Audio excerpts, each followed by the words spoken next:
It's the CalebDMTG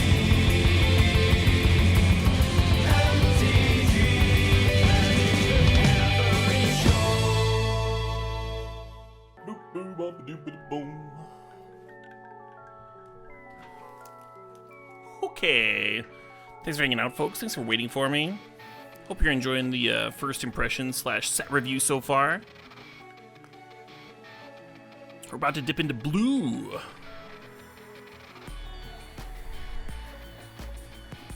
Acquisition Octopus, 2 and a blue. Artifact creature, Equipment Octopus. Hell of a line, huh? Equipment Octopus. Whenever Acquisition Octopus or equipped creature deals combat damage to a player, draw a card, then reconfigure 2. 2/2. I don't think this is a high pick. You almost need to have evasive creatures for the reconfigure to be like super interesting, to make sure that you can keep connecting and drawing cards. Oh shit, what up? But with a curiosity effect, if you have a card that's like literally just doing that, then it's so much more efficient, right? You can play like a cheap flyer and start drawing cards real early. Oh shit, what And like up? steamroll that advantage. There's this card, you have to pay for 3 mana, have a 2/2, and then if you're putting on a cheap flyer, as soon as that's happening is like turn 4. Obviously, you have the benefits of reconfigure. You can attack as an Ophidian on its own, but I think it's like especially aggressively costed. I don't think it's a super exciting card. Is it a powerful card? Yeah, obviously. Obviously, it's powerful, but it's definitely not a constructed contender. And I'm probably not playing it in limited super often, even though it is doing powerful things. Always got some subs. Hey, Glick55, thanks for the sub, thanks for 25 months. Bobo Triple O, thanks for 59 months. And HK Schwa, thanks for the sub, thanks for 13 months. Lucky number 13. Appreciate y'all. The art is something? Yeah, the art's kind of fun. I kind of wish... this is just me, but I kind of wish that instead of... the arms being like sinister and like metal, dagger-like, I kind of wish it was a little bit more octopus, a little bit more like some suckers on there, you know, like actual tentacly, a little bit of like Cthulhu stuff happening. That's just like my preferred aesthetic. It's a fucking octopus, right? I guess it is an artifact too. Anyway. Did the fight go well? Good question. The fight, I think, went really well. I checked the VOD quality before I went live, because I literally just finished setting up my computer again, right after the weekend where we recorded the fight meme, and so I spent like an hour or two cleaning my desk, because my desk very much needed it. And so, like, disassembling my computer to set it up with the, to record in a different area of the house, and then bringing it down, give me an excuse to actually, like, clean the shit, so that's really nice. My desk is gorgeous. I might even, like, upload before and after pics on Twitter or something, because it is a world of difference. Anyway, so, like, it was, like, right before I went live that I actually had my computer all together again.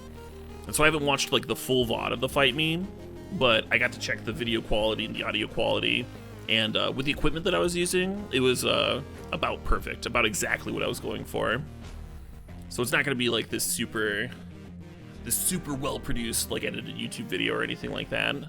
I'm not that high end, but I'm happy. I'm happy with what I got, and I'm looking forward to editing it. It'll take me a while. I apologize for this very long tangent away from Kamigawa, but I did just spend two days recording that, so I figured I should update y'all. You said you missed it? Well, it didn't get live streamed, Gabtils. It didn't get live streamed.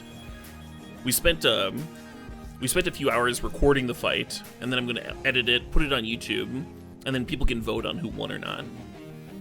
My viewers get to decide.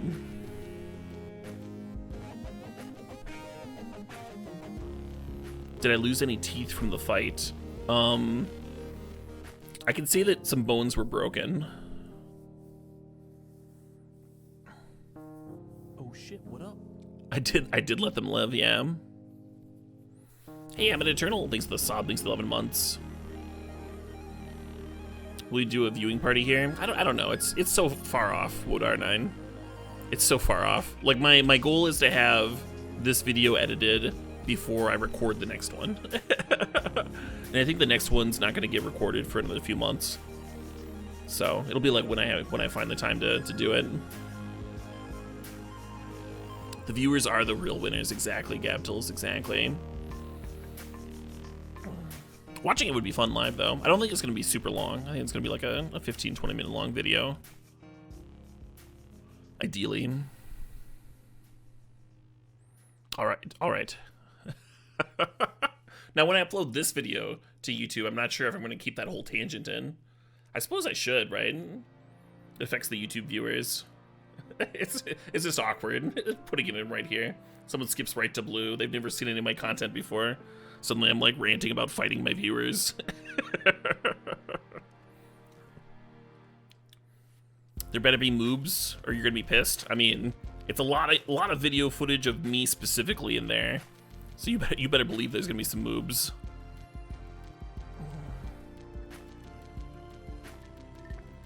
All right, Anchored to Reality. 2 blue sorcery. As an additional cost to cast this spell, sacrifice an artifact or creature. Switch your library for an equipment or vehicle card. Put that onto the battlefield, then shuffle. If it has mana value less than the sacrifice permanent's mana value, scry 2.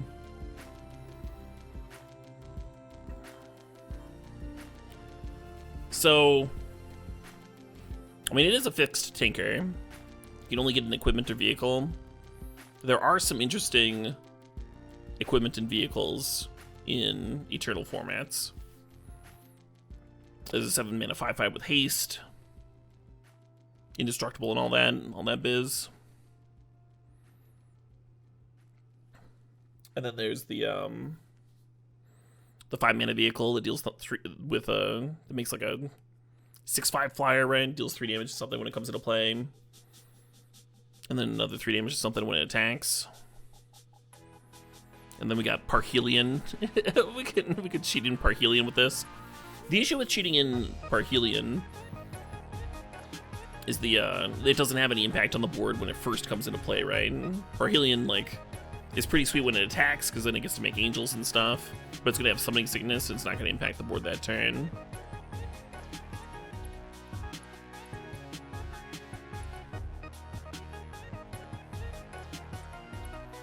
Is this better than Stoneforge for equipment? Well, it's different than Stoneforge for equipment, right? So Stoneforge Mystic has Summoning Sickness, and this puts it directly into play. Stoneforge Mystic is white, this is blue.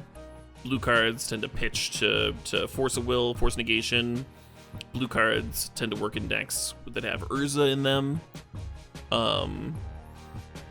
And just because a card is worse than Stoneforge Mystic does not mean that Stoneforge Mystic decks don't want it, right? Like, a card can be worse than Stoneforge Mystic and still be playable. And a lot of times when you're building a deck around a card like Stoneforge Mystic, you don't mind the redundancy. So when I first look at a card like this, the way that my brain works is I start thinking of Chalice of the Void decks in Legacy.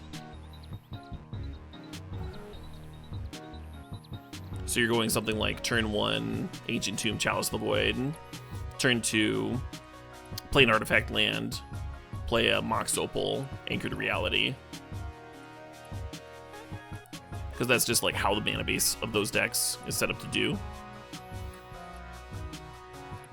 And then that's also a deck where you're just always going to have an artifact to sacrifice. And the cool thing about those decks, playing the Soul Land mana base, is when you draw your Batterskull or your 7 mana 5/5 equipment, or your 5 mana 6/5 vehicle, when you draw those cards naturally, because you're playing the Soul Lands, you're also going to be able to just cast them. You're able to cast the Batterskull in like turn 2 or 3 or whatever. Now,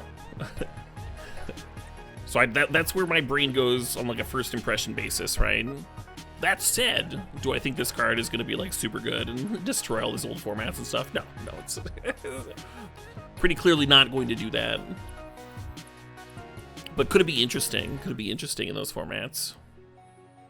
Could it be fun to mess around with in extended or I'm not extended in modern and legacy and what have you? Certainly. I'll bring some ticks.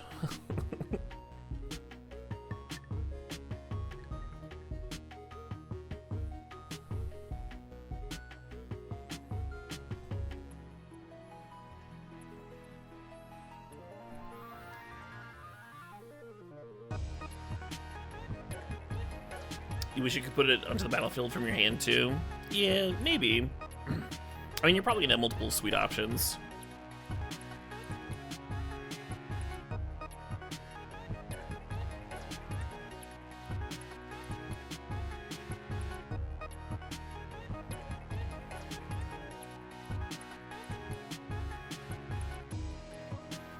Oh yeah, wood arm? That could be interesting for potential wonky standard implications, huh?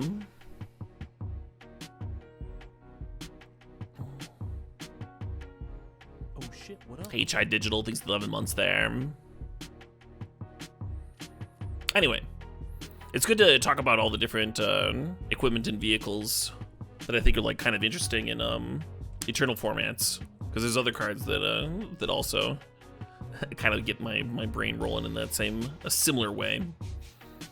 In this set here, Armguard Familiar, 1 in a blue, 2/1 artifact creature, equipment beast, ward 2. Equipped creature gets +2/+1 and has ward 2, and then reconfigure 4. So this card is like clearly not costed for constructed play. It's fillerish stats, but it's doing a lot, right? As by being an equipped artifact creature, being like kind of hard to kill despite the fragile body, thanks to the ward. And then reconfigure, move it around, get to attacking with other things. Personally, this isn't the sort of card that I'm like looking to play. It's not going to draw me into blue. I'm really just going to play it if I need a 2-drop, if I need an artifact creature, that sort of thing. And if the abilities are useful, then that's awesome. But it's not a pull to the color for me. Filler is filler. Awakened Awareness. X blue enchantment aura. Enchant artifact or creature. Enters the battlefield. Put X 1/1 counters on enchanted permanent. Ooh. As long as enchanted permanent is a creature, it has base power and toughness 1/1. Interesting.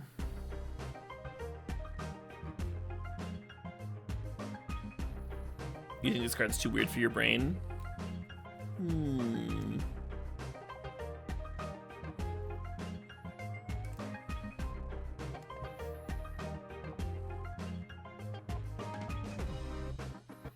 I mean, you're just trying to buff a small creature, right? A small creature vehicle. You could play this as a double blue pseudo removal spell. Like a Frogify. Your opponent's got a 6/6 in play, and you're just like blue. Now your thing's a 1/1.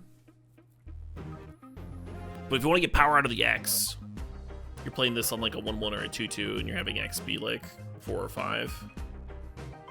So I guess it's like a rink-a-dink removal spell that also scales well in the late game. It can also like give you some actual power to work with.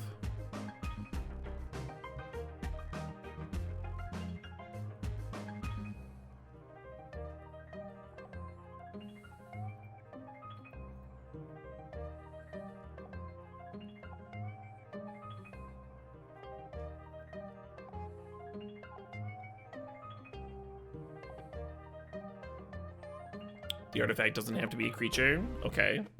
Well, the only reason that it would be interesting to put on an artifact that was not a creature is if it was a vehicle, right? I kind of mentioned vehicles earlier.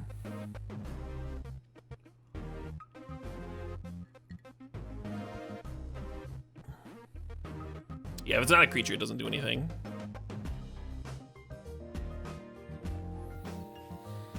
Yeah, so not a super early pick, but not a crazy card to grab. If your blue deck is short on removal, needs this, or needs a way to like close out the game, right? X1/1 counters is not terrible. Not a terrible boost.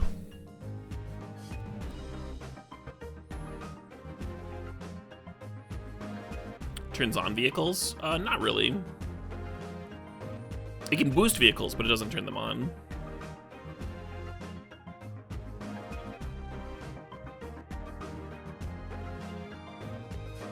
Alright, behold the unspeakable. 3 blue. As this saga enters... Oh, I don't have to read what sagas do. It's a saga! 1. Creatures you don't control get -2/-0 until your next turn. Sure. 2. If you have 1 or fewer cards in your hand, draw 4 cards. Otherwise, scry 2, then draw 2 cards. Oh my.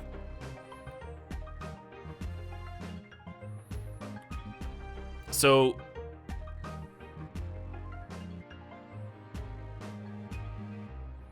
already this card is very interesting to me. The turn that you tap out for it... So like if you tap out for a Tidings on turn 5, you draw those cards immediately, but then you've tapped out for the turn, right? And you're not actually like doing anything.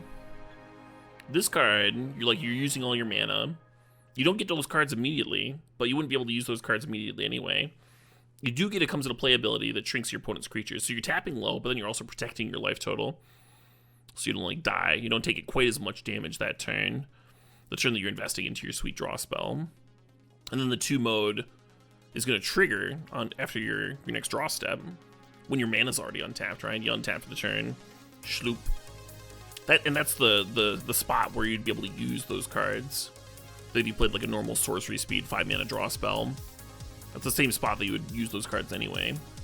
Of course, if you do have more than 1 card in hand, you're not going to be drawing 4. You're going to be scrying 2 and then drawing 2.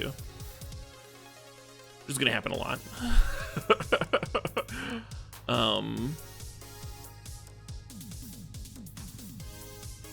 Yeah, the fact that it triggers after your draw step is actually kind of awkward with that, because it means that you have to be like hellbent when you play it. Unless you have an instant in your hand. You can play this with like an instant as your last card and then fire it off.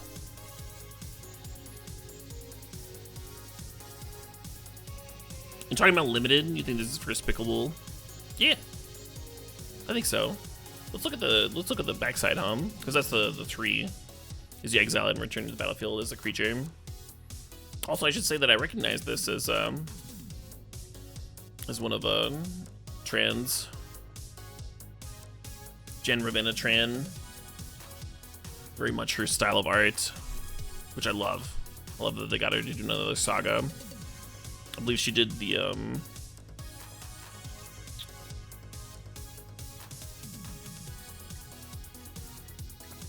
4 and a black Edict one back in Dominaria. Oh, and the backside art as well. This is sweet. Just like explosion.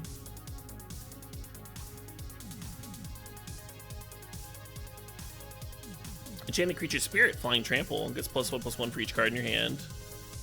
Yeah, this card rules.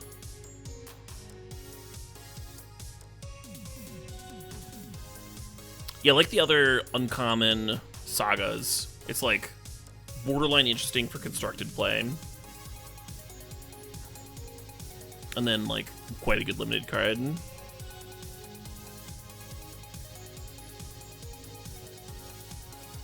Why would you play this over Behold?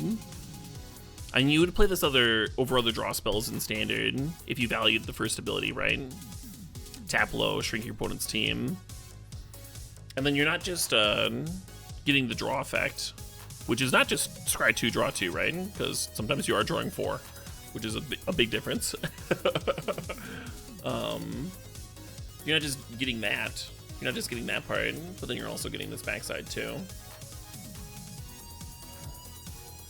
So 4 mana.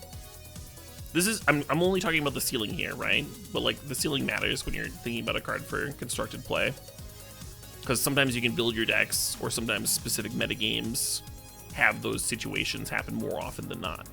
So if you think about a card's ceiling, you think it helps you like figure out when you should be interested in potentially playing that card. Even if it's not interesting in Standard now, it could certainly become interesting because formats shift, formats evolve, new cards come in, old cards go out. Anyway, point being, the ceiling here is 5 mana Fog, already better than a normal draw spell. draw 4 cards, which is totally fine for 5 mana, and then put an XX into play, where it's a flying trample. It gets +1/+1 for each card in your hand. And that's a playable constructed card. That's the ceiling. The floor is, you play 5 mana for a card, the fog doesn't matter, your opponent destroys it, and you never get to draw anything. Which is a pretty low floor. So, for it to be interesting, you need to be like pretty certain that that's just not happening in whatever format you're playing this in. That's not happening very often, or maybe the fact that it's an enchantment saga makes it better than like some instant speed draw spell in your deck. You need to be certain that you're like dumping your hand so you're drawing 4 more consistently, that sort of thing, right?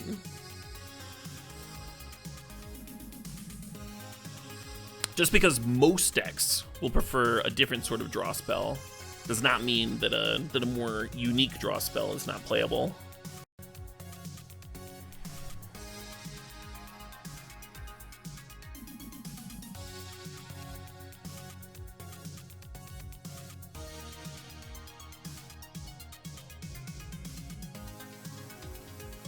It's a good point, Root Samurai. By the time you get the creature, like, your mana's gonna be untapped too, so you can use those cards to protect it. Blinking, it's kind of sweet. Yeah, right? Yeah, that's something you can do with sagas that you can't do with an instant speed draw spell. Blink it, sacrifice it, recur it, that sort of deal. Playable on art alone. Yeah, that's maybe that's why I'm defending it so strongly. It's just because the art is so freaking sweet.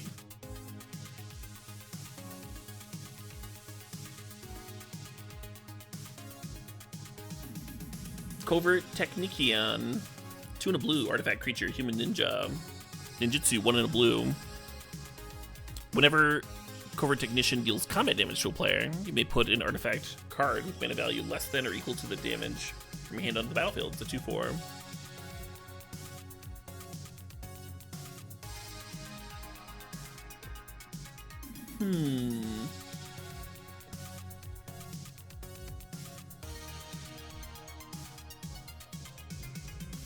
So the way that my brain works, I'm like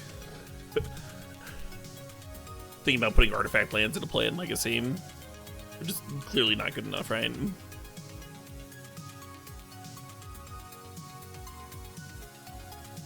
Mana value less than or equal to that damage. So you're putting a 2-drop or less into play.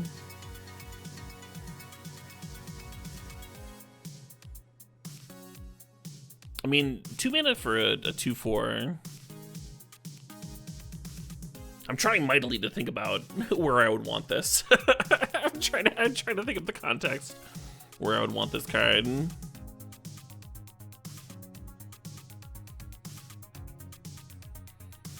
You're thinking about Baleful Strix and Legacy Ninjas, so you return the Baleful Strix, then you put it into play. That's only 4 though. That's like not enough to run this card. I feel like you need more than that. And then you're only getting that value this one time. Right? Unless you like draw more Baleful Strixes or whatever.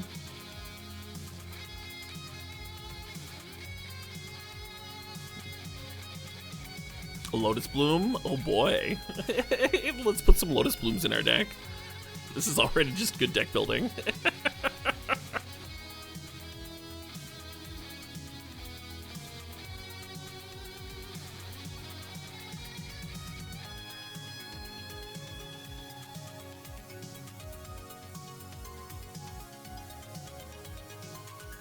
Weird aggro deck? Yeah, maybe. I don't know. I don't see it, which doesn't mean that it doesn't have a spot. It just means that I don't see it here. Does not excite. Let's move on. Discover the impossible. 2 and a blue instant. Look at the top 5 cards of your library. Exile one of them face down and put the rest on the bottom of your library in a random order. You may cast the exiled card without paying its mana cost if it's an instant spell with mana value 2 or less if you don't put that card in your hand. Okay.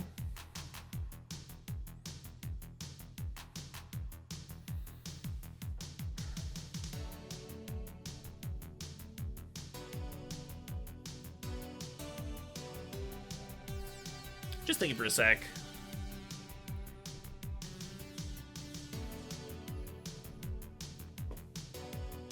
So 3 mana to play a 2 mana spell is obviously not exciting, but that's not all this is, right? Like sometimes you are digging for a counter or a removal spell, and then this is getting to play that, and it's pretty sweet. Then you're getting like 5 mana value out of a 3 mana card, because you would spend 3 mana for the filtering anyway.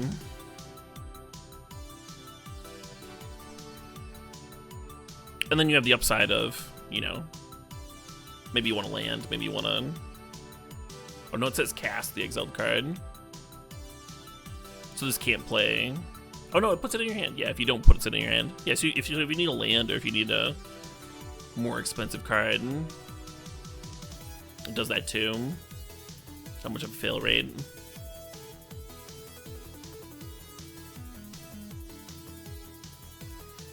Yeah, I guess the problem with this card is that you're just spending like 3 mana on an impulse, right? Even if you do get a discounted instant off of it sometimes.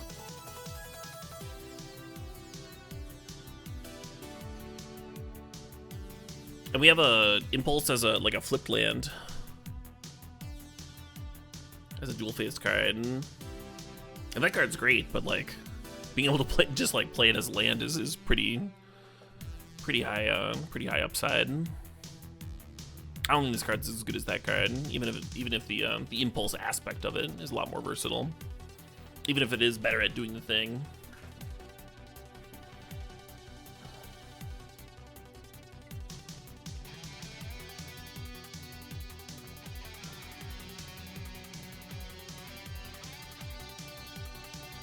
Would this be good in Modern Storm?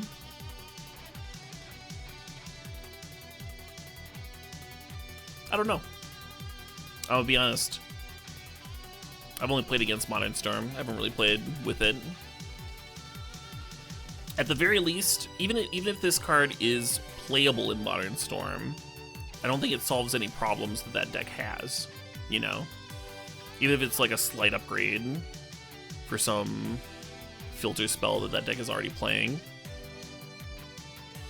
I don't think it's like this like huge boost in power that gives the deck meaningful percentages against the field or anything.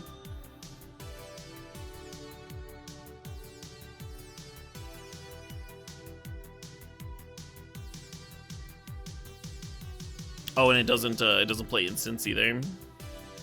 Yeah, even less exciting. Or it doesn't play sorceries, rather. Only plays instants. So you can't play Grape Shot or Sorcery Speed cantrip off of it, if you are storming, specifically. Alright, Disruption Protocol. Blue instant. Has an additional cost to cast this spell. Tap an untapped artifact you control, or pay 1. Counter target spell.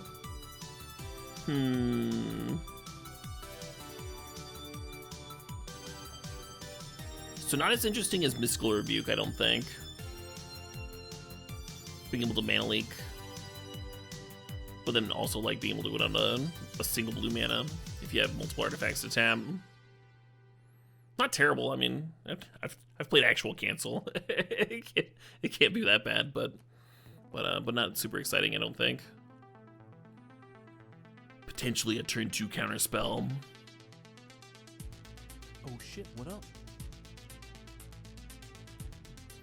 Oh shit, what up? Hey, the Silent K, thanks for the 5 months there. Pretty alright yourself, Silent K. Essence Capture, blue. Instant, counter target creature spell, put 1 counter and up to 1 target creature you control. That's a reprint, right? Some schwanky new art. Looks like it was from like literally taken from a sci-fi TV show or something. Got that like kind of realistic looking face.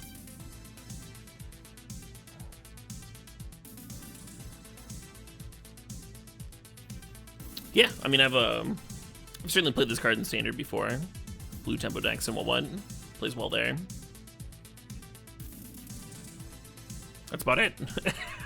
Next card. Futuristic Operative. I guess the way that this is like a little bit more interesting than it has been in other sets is you do have the modifier, right? You can like modify your creature.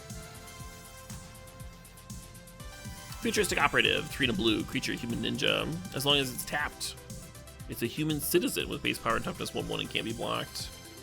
And 3 mana to untap it.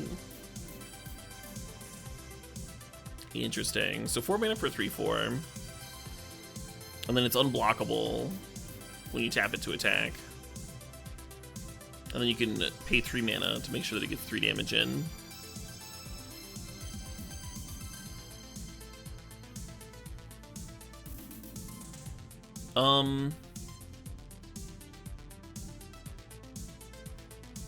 Yeah, so in my head right now, I'm trying to compare this card to other unblockable type cards we've had.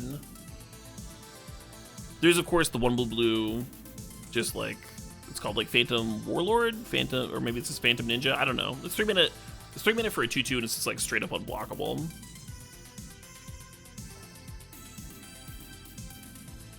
And 4 mana for a 3/4 is a lot better than 3 mana for a 2/2. But 3 mana for a 2/2 that you also like don't have to keep putting mana into. Yeah, that card was solid. That card was decent. Even in its it was even put into like a master set, right?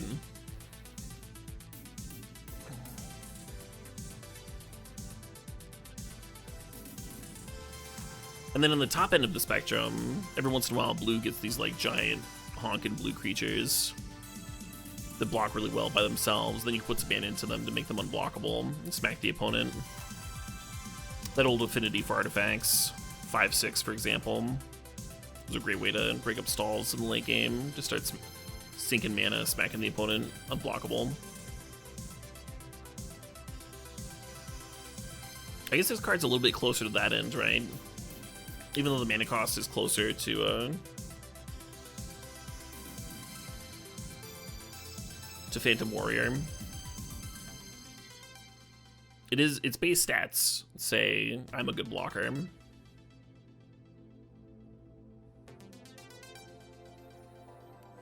Someone in chat's pointing out that an unblockable ninja seems cool in a limited format where there's, you know, ninjas that you need to cheat in. And to that I would say sort of. Usually you want your ninjutsu enabler to be cheaper than 4 mana. 4 mana is kind of a lot for a ninjutsu enabler. Like you want some like cheap piddly flyer, something along those lines. With this, you're playing it for 4 mana. You're not attacking until turn 5, then you rebuy it. Now if you want to replay it, now you have to spend another 4 mana to replay it. This is very clunky. It's very clunky for that specifically. You need to be cheating in something like very, very good before that becomes worth it. Hey, Dragonheart91, thanks for the sub, thanks for 57 months. Carrion Lich says that this is mostly a crew card. Sort of. Like you just want to use it to like crew multiple vehicles.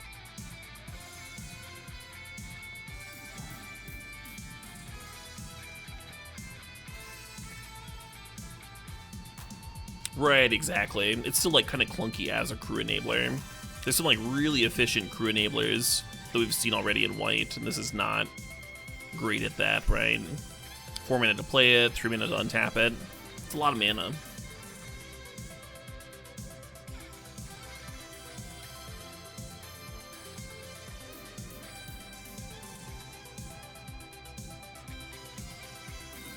You like how flexible it is? Yeah, I think you're spending like a little bit too much on the flexibility.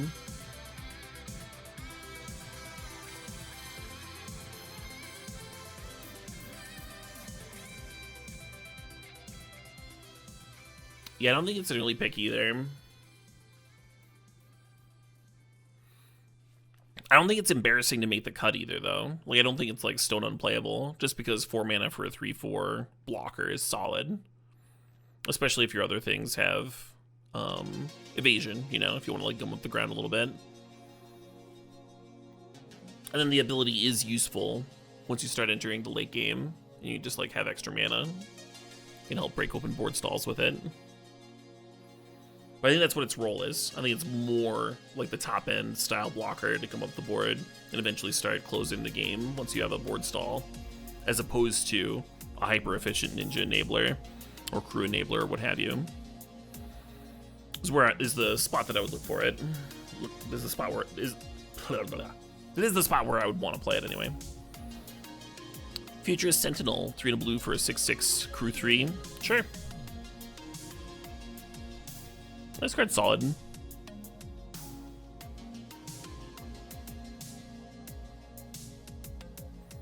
Obviously not a constructed card, but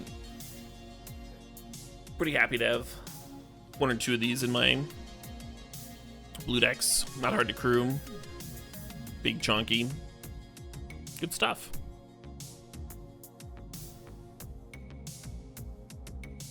Yeah, Iron Trade Crusher, right? Iron Trade Crusher was solid. I played a couple sometimes. Goshen Tie of Lost Wisdom. 1 in a blue legendary enchantment creature Shrine. 0/4 flying. At the beginning of your end step, you may pay 1. When you do, target player mills X cards, where X is the number of shrines you control. This art is really creepy. Love it.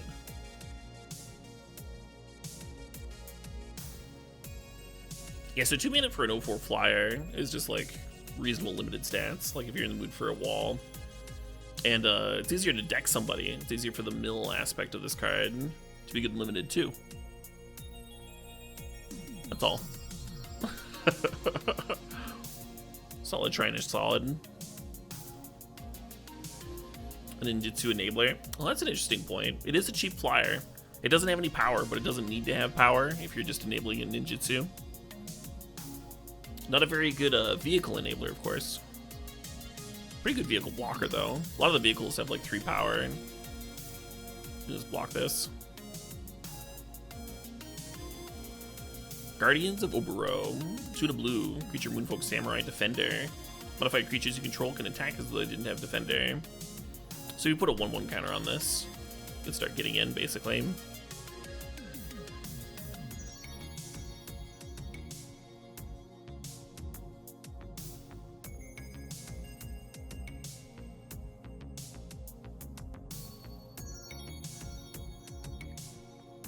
You think it's a flavor fail because it's a non-flying merfolk or moonfolk? I mean, you can just give it flying, right? You can create your own flavor.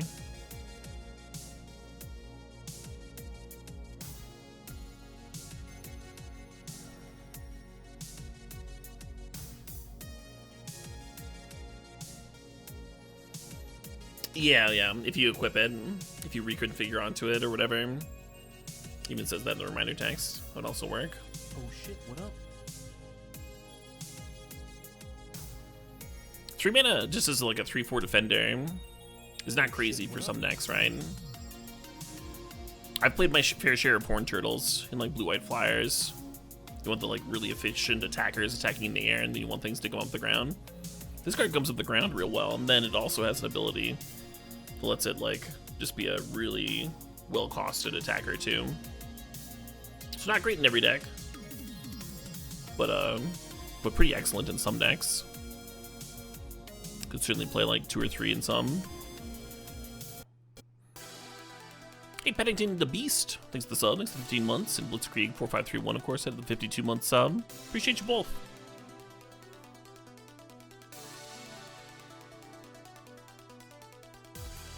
Oboro is a floating cloud palace. Yeah, but they're not like steering the ship, right? They don't have flying themselves. They're on the ground. Like there's the walkway up there. they're guarding the stairs, the rope ladder.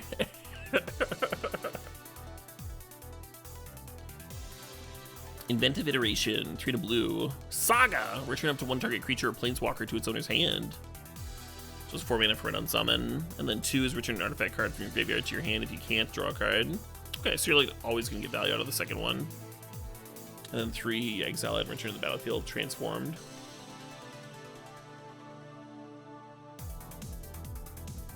The transformed side is a 3/3 flyer. Whenever you cast a spell, your opponents can't cast spells with the same mana value as that spell until your next turn. I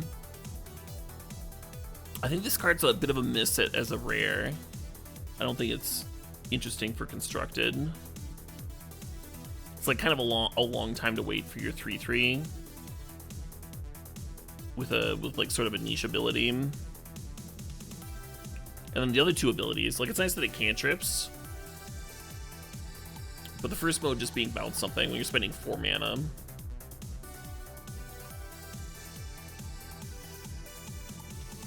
I think this card would start to be interesting at 3 mana.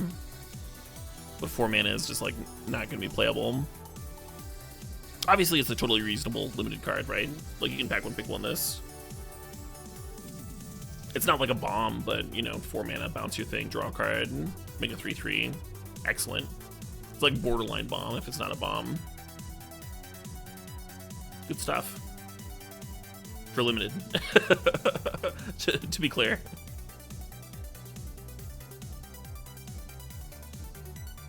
Four mana repulse with a creature on the end. Yeah, but it's not that. it's 4 mana, bounce something. Then next turn, draw a card, and then next turn, you get a 3/3, right?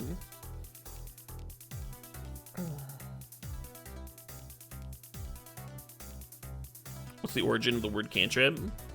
Well, cantrips tend to be like ring-a-dink spells in a D&D.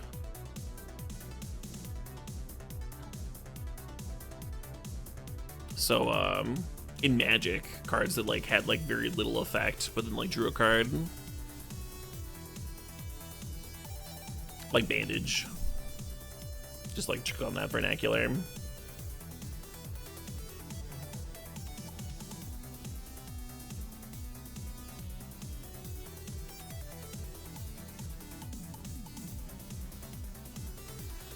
Right, Otto. I mean, but the question is, like, why do we use it that way in Magic? In Magic the Gathering? I think it's from D&D players. Slangifying some early, like, kind of piddly Magic cards.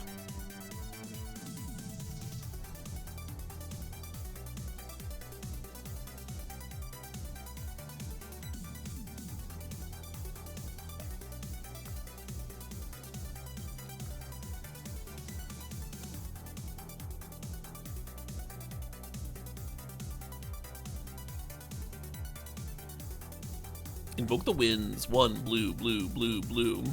Sorcery. Gain control of target artifact or creature. Untap it. Nice. So, this is a lot of blue mana. But, control magic effects are, like, historically, like, really miserable. Really miserable to play against in Limited. And this one has a little bit of versatility, right? You can take an artifact or a creature, and you get to untap it. So if your opponent untapped you with a thing and you top deck this, you get to like untap it and then have a blocker. So you get some upside for it being quad blue in the mana cost. And then because it has quad blue in the mana cost, you can't just like throw this into every deck. I like this card a lot more than the quad white one, because this is a card that's like always going to be a bomb when you play it, right? There's not going to be any like restrictions in Limited. Your opponent is always going to have an artifact or creature that you want. And if they don't have an artifact or creature that you want, they're not killing you. So you have more time for it to be good, right? If you can cast this thing, it will be good and Limited. And it doesn't matter if it like rots in your hand for a long time until you get to the 4th blue mana. You can definitely 180 a game. That said, obviously not every blue deck can play a quad blue spell. But I think it's worth stretching your mana a little bit. I think it's worth playing a couple extra blue sources to try and play this card. And like I said, it doesn't have to come down on turn 5. You can play this turn 7, turn 8. Whenever you get to 4 blue mana, it's going to be really strong. I don't think this is going to be like a super fast limited format either, based on the creatures I've seen, right? 3 mana, 2/3 lifelinkers, that sort of thing. I don't think it's going to be like a blisteringly fast. I think you'll have time.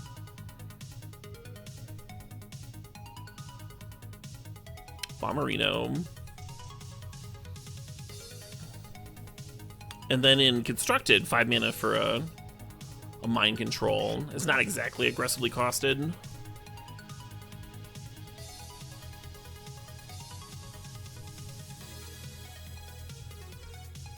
I have played Mind Control effects in mono blue decks before. Obviously. I could certainly play well in the right meta.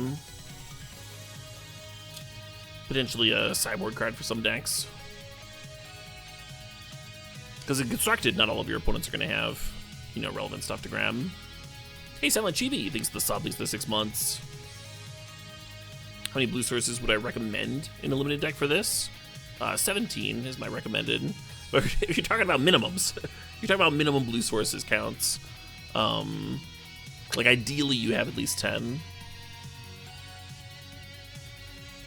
But that's talking about an ideal, right? You can go lower if you've got ways of like finding those blue sources, if you're playing a slower deck with more draw power, or if the card that you're replacing is pretty bad. Because then like the likelihood of you being able to cast Invoke the Winds on time goes down if you only have like 8 blue sources. But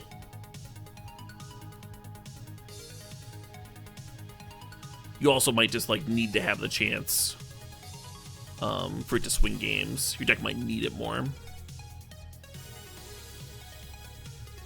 Sometimes it's okay to take the high variance play.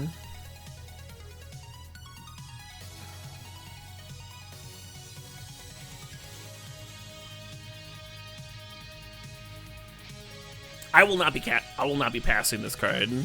Pack one, pick one. Really, this is like kind of what I'm trying to convey. And if I am blue and I see this in pack 2 or 3, I'm taking it. I'm not really passing it for much of anything.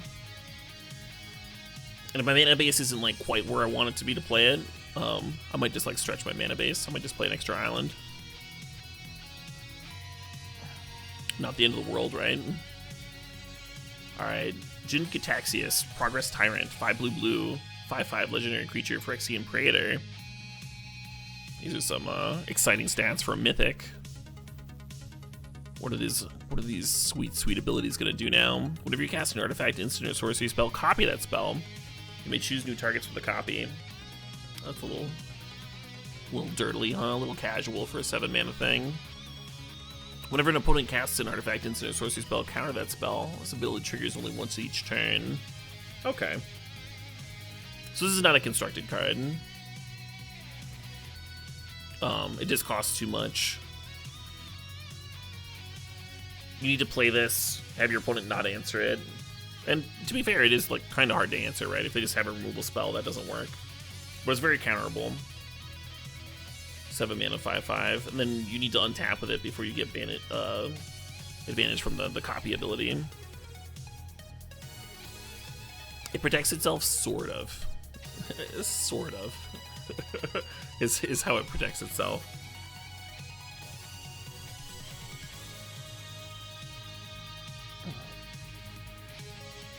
Like, it protects itself the same way that like Ward does, right? Oh shit, what up? Maybe like a little bit better than most wards, but about kind of similar to like a more expensive ward. Hey, Wyverns aren't dragons. Thanks for the sub. Thanks for the 19 months. Yeah, Hullbreaker, this is not exactly. If it had Flash, it'd be a lot more interesting with Flash for sure.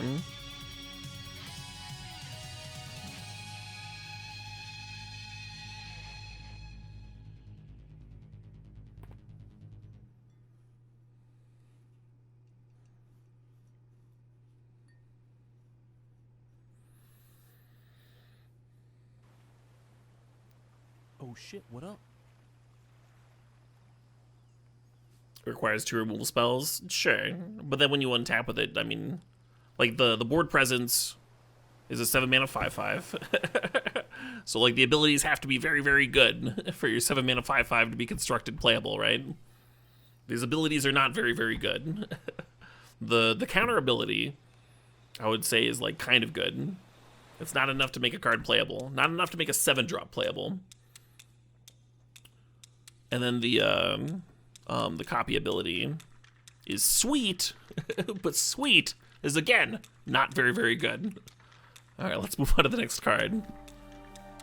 Kyrie, 7 mana is a lot. It's a fuck ton. It's not good enough. Kyrie, the Swirling Sky, 6 mana for a 6/6 legendary creature, Dragon Spirit. Flying Ward 3. When it dies, choose 1. Return any number of target non-land permanents with total mana value 6 or less to their opponent's hands. Or mill 6 cards, then return up to 2 instant and or sorcery cards from your graveyard to your hand.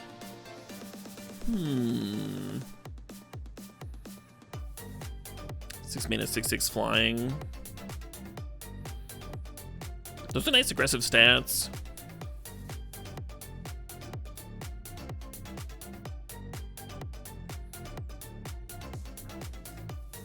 And then like the white dragon, of course. It's kind of good against removal because if it dies, you have value. Any card that like doesn't actually care about dying that much, that has like the Thragtusk feel. Like, sure, you killed my thing. Now I get to do this stuff. I don't think these leaf play abilities are like quite as exciting as the white ones.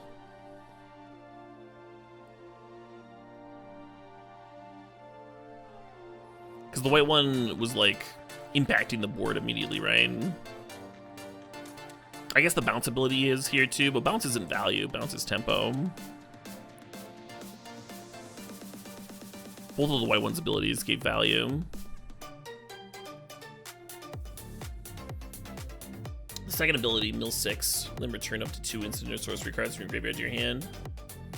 I guess that's good.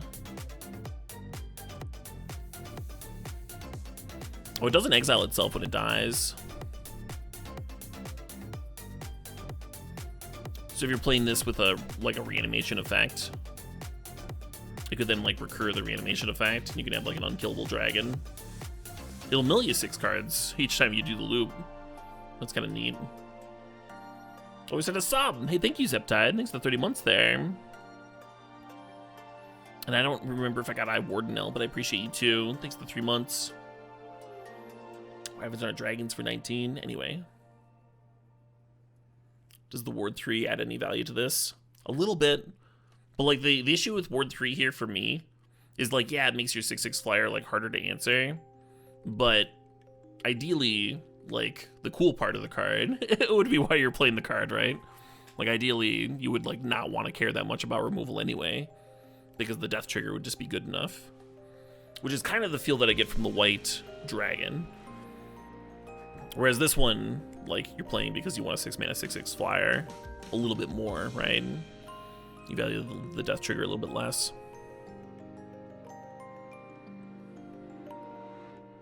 You want to play this with Blood on the Snow? Yeah, I think that's a good impulse, Tybalt. I think that's a good impulse.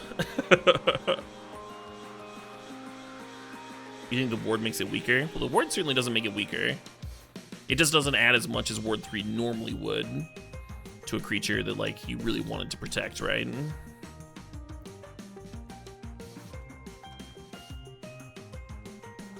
Anyway, sweet card. Obviously, you're not passing this unlimited. March of Swirling Mist, X-Blue, instant. As an additional cost to cast the spell, you may exile a number of blue cards from your hand. The spell costs 2 less to cast for each card exiled this way. Up to X target creatures phase out.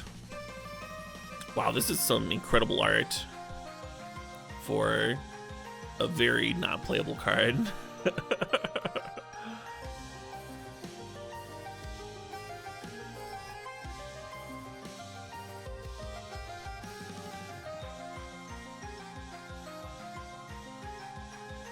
Yeah, I'm trying to think of like a deck or environment where I'd want this. I can't think of any. It's like Sleep but worse. Yeah, just like phase out your opponent's creatures so you can get in, I guess.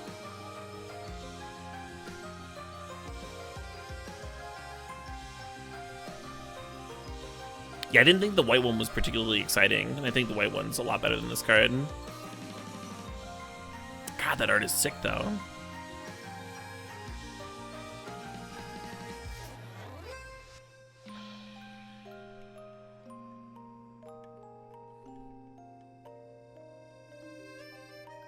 Alright, Mind Link Mech.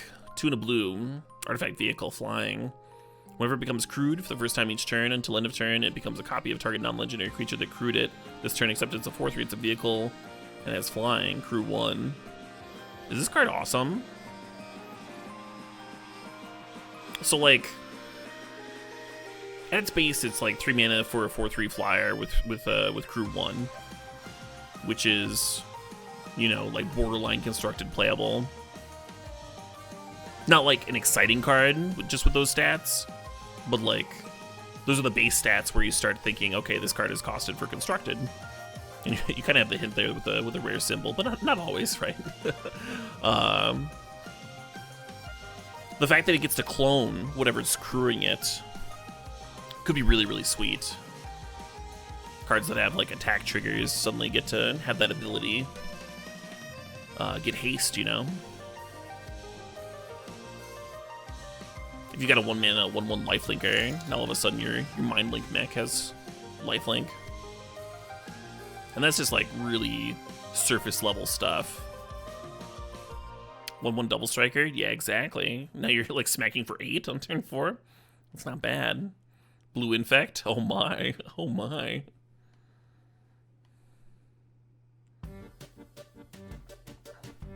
You're excited to try this one in Cube? I agree with you. This is an exciting card. You like this plus the ninja that lets you play artifacts for damage done? Yeah, I don't think that's. I still don't think that ninja is like interesting for constructed, and I don't think it's gonna come up in limited often enough. But that is a synergy. Now you get to play like a 4-mana artifact instead of a 2-mana artifact. That ninja costs like 4 if you're playing it naturally, and not quite good enough.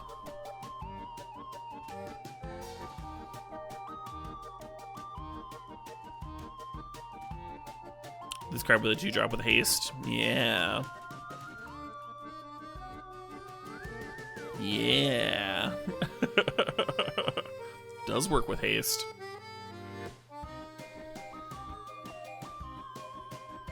Dreadhorde Arcanist? Yeah, I suppose.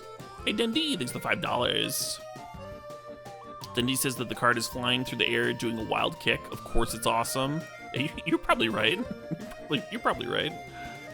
Oh, man.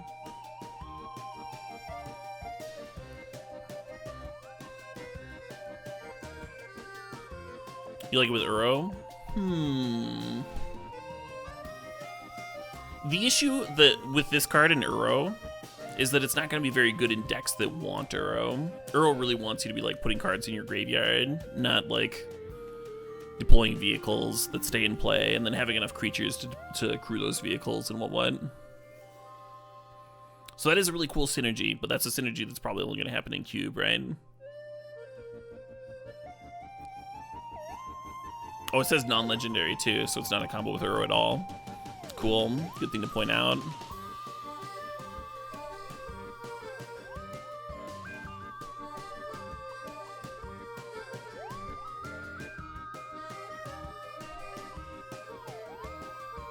No legends. There is a downside.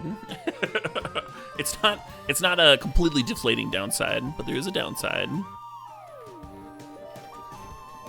Yeah, I like this card a lot. It might be my favorite card so far. All right, Mirror Shell Crab, 5 blue for a 5/7. Yes. Artifact creature Crab, ward 3, sure. Channel 2 and a blue, discard Mirror Shell Crab, counter target spell or ability unless its controller pays 3. I saw some people talking about this card in Pauper, which is interesting.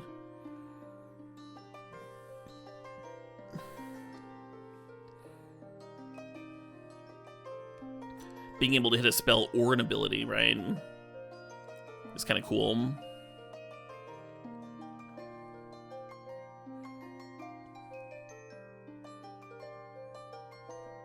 Almost interesting in Living End. My issue with it in Living End is that you're spending 3 mana on the channel. If the numbers were tweaked very slightly, if this was channel 2 and then countered it, unless they paid like 2 or 1 or something, then I think this would be like a really exciting Living End card. But 3 mana is like when you want to be playing your Cascader, right? That said, countering a spell or an ability, counter your Tormod's Crypt activation. Yeah, probably just Pauper. Probably just Pauper in terms of constructed. Sweet card though, sweet limited card. I really like that you've got this like 7 mana 5/7, right? This like extreme late game card that also just gets to be a counter spell in the early game, right? So you can play a few of these in your deck and just not be punished for drawing them early. You can just like ditch them as counters. Also cool with reanimation effects. Love it, love that crab.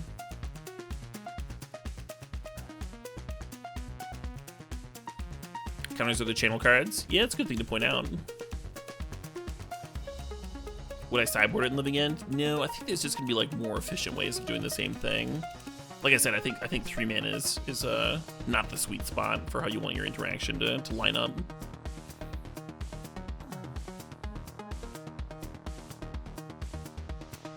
Nimble Obstructionist. Yeah, kind of a similar thing to Nimble Obstructionist. I suppose Nimble Obstructionist is a counterpoint to my 3 mana being too much argument. Because that one does see play in Living End sometimes. But it also cycles, like you're drawing a card and doing something. And it's castable, right? You can just like play a Nimble Obstructionist. Can't do that with this one. Not quite on the same level, I don't think. Minimamonic Spear. 1 in a blue artifact. Nailed that name.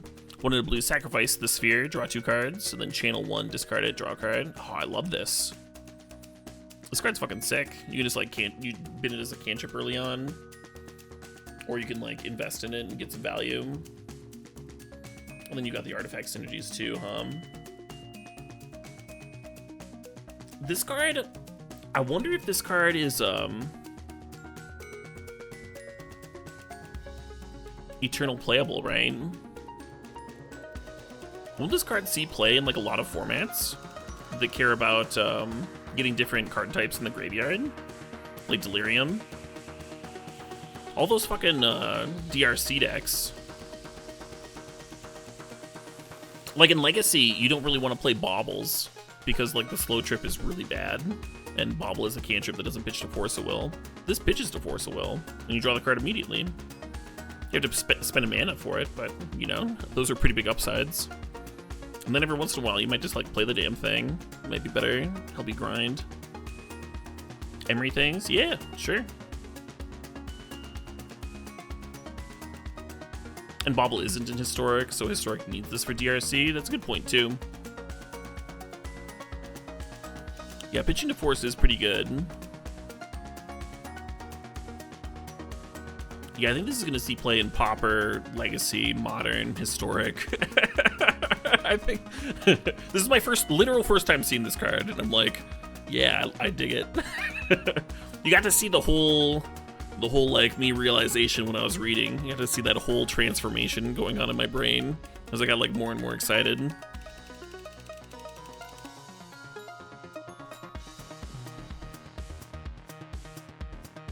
Cool. Mobilizer Mech.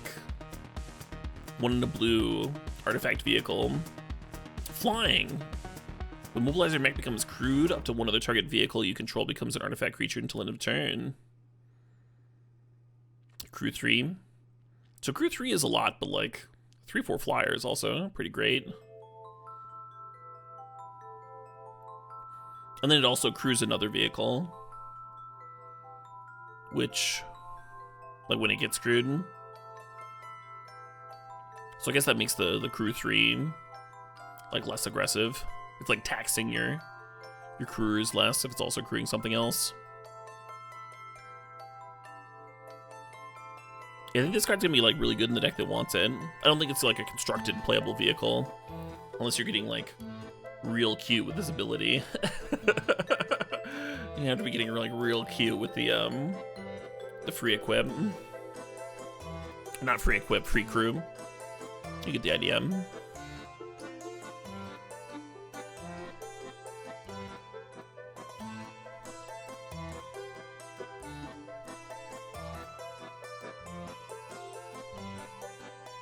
You're talking about the pilots that can crew for 3 in this set? Yeah, those are only in white, right? So this card would be better in blue-white vehicles than like another color pairing.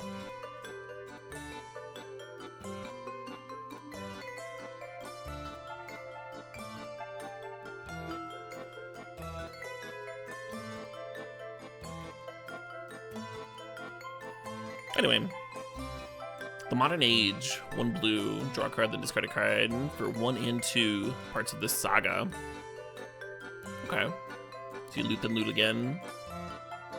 That's fine. And then it flips. You can do a 2/3 flyer. Is this card good? I think this card's better than like the common white sagas that I've seen.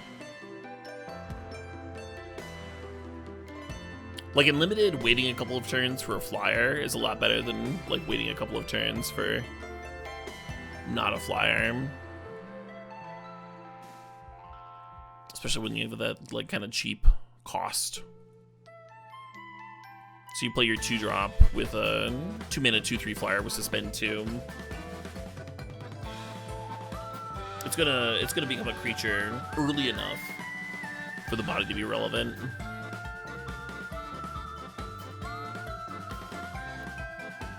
Whereas the moth thing that we looked at earlier, like 4 mana. By the time you get the moth creature, it might just like be way too late. And then looting's always like not the worst. I don't think this card's like super good. I don't think I'm like drafting it super aggressively or whatever, but I think it's fine filler.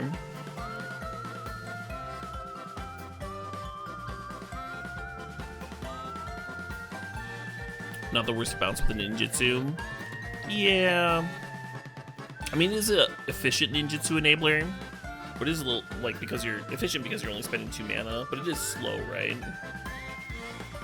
Like, remember that this is going to have Summoning Sickness. So, like, earliest you're playing this is turn 2, and then turn 3 you're just looting again, and then turn 4 you get a 2/3, and then turn 5 you can attack, return it with ninjutsu, and then you get to, like, loot a couple more times. So I think the good part of the card is I don't think you're gonna want to like reset it once you get it to be a 2/3 unless you're like seriously flooding or something. So I don't think it's that exciting for ninjutsu personally, but this is where I'm coming from. Moon Circuit Hacker, 1 in a blue, enchantment creature, human ninja, ninjutsu blue. Whenever it deals combat damage to a player, you may draw a card. If you do, discard a card, unless it entered the battlefield this turn. So the first time you hit someone, you just get to draw a card, and then after that it starts looting. So this card is like obviously pretty good. It's a very cheap ninjutsu cost, and then you're getting that immediate value. And then there's already a Pauper deck for this. Someone I've seen Pauper players talking about how this deck is like this is like the Pauper's Masters set. There's like so many cards that are interesting for Pauper's play. It's kind of like Modern Horizons too. It's Pauper Horizons.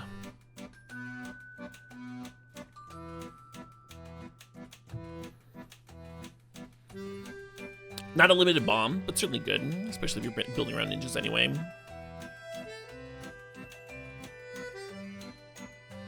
Correct. So if you untap with this Moon Circuit Hacker and you hit someone, then you're gonna be looting. Every time you ninjutsu it, you're gonna get to draw a card.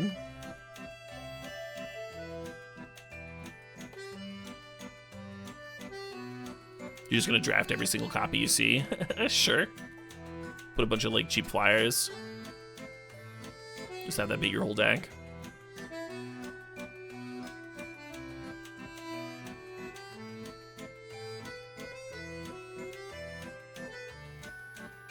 Alright, Moonfolk Puzzlemaker, 2 in a blue for a 1/4. Artifact creature, Moonfolk Wizard, flying. Whenever it becomes tapped, scry 1. That's a good horn turtle, huh? It's got flying even. And then when you attack, it scries 1. Not just attacking, right? Because there's also crewing vehicles that could tap it.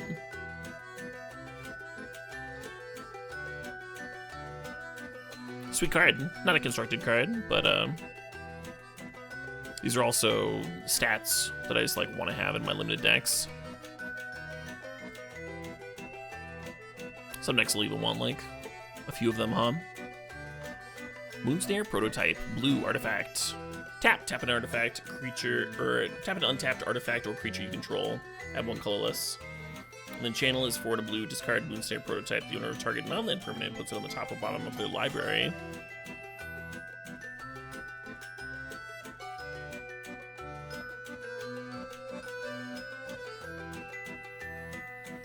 So I think this card is interesting.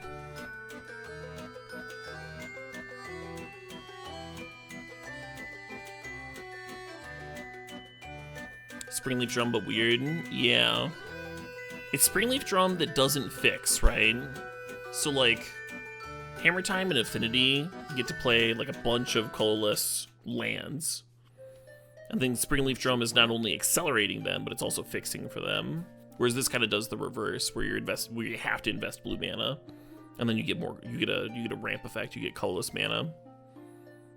That said, there's a lot of random artifact decks in Eternal formats that might want this. Decks that have like a bunch of artifacts laying around that might want the acceleration, right? Decks that are playing a bunch of baubles. Chalice of the Voids. Maybe not Chalice. You're probably playing that one on one, but you get the idea.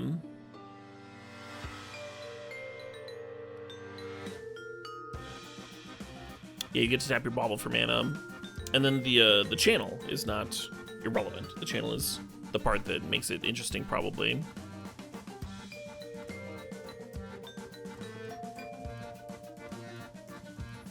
Yeah, my brain goes to Emery decks.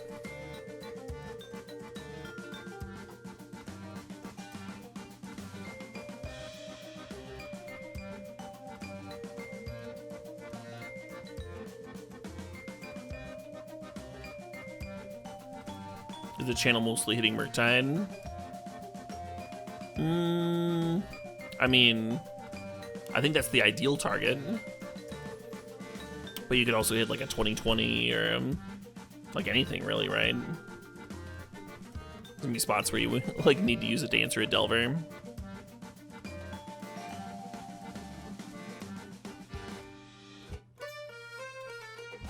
Taps mono artifacts. Yeah. I mean, that's a casual interaction, right? I'm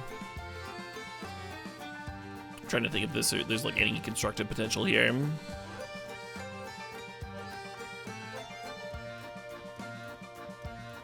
In paradoxical decks as more copies of Urza. Huh? I mean, I could see it in paradoxical effects or paradoxical outcome decks. I don't see the comparison to Urza though. Like, it itself is mana neutral. It's not gonna be like generating mana like Urza does.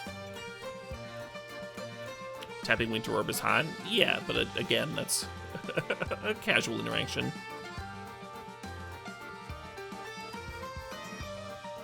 How do I feel about this for limited? Kind of bad, right? It's not answering problems in terms of fixing. It's not like ramping you super consistently.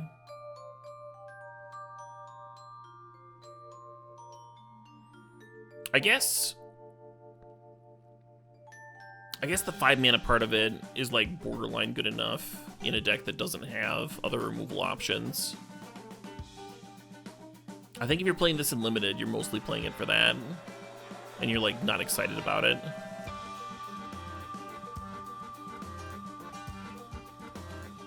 In limited, it's a removal spell with the option of ramp. Yeah. It's a removal spell that like might bait you into running it out as like a bad ramp spell.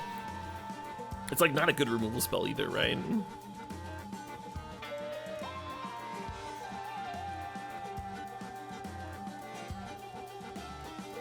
Yeah, it's worse than Totally Lost, because they get to put it on the bottom if they want to.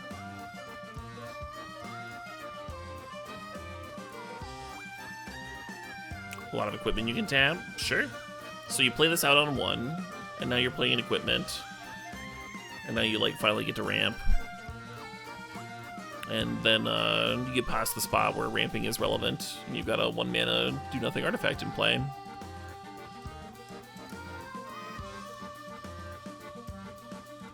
Situational ramp is just like not very good in general. Not that it's like always bad, right? But it doesn't super excite me.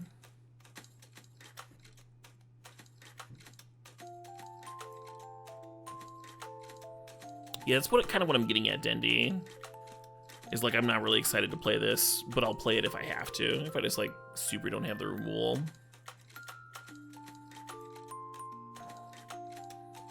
I think the format is going to be slow enough that you like don't need to play situational ramp spells to get a tempo advantage. You just like play a land, right?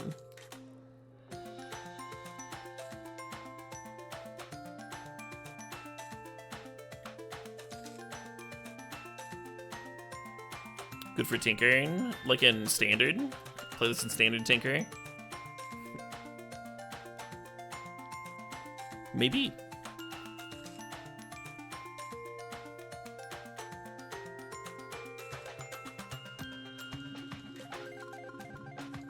Moonsnare Specialist. 3 and a blue. Creature human ninja. Ninjutsu 3 mana. When there's the battlefield, return up to 1 target creature to its owner's hand. This seems like a good ninja. Mana War creatures are always like pretty good. And this is like a useful ability to staple to a ninjutsu. Surprise! It's cool that you don't have to ninjutsu it either, right? You can just like spend a 4 mana and have a regular old Mana Worm.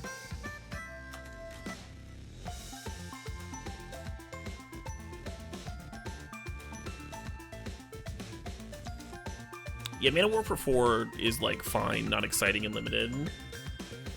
But if you're doing ninjutsu things, then the card starts to become a little bit more exciting, huh? Starts to become like actual exciting. Network Disruptor. 1 blue, artifact creature, Moonfolk Rogue, 1/1, flying. Enters the battlefield, tap target permanent. Yeah, speaking of ninjutsu enablers, that seems like exactly what this is designed for. Sweet.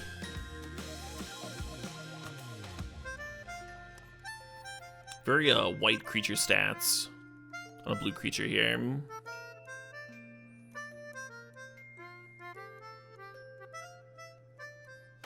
You like it with welders? This card? Maybe just tap or untap.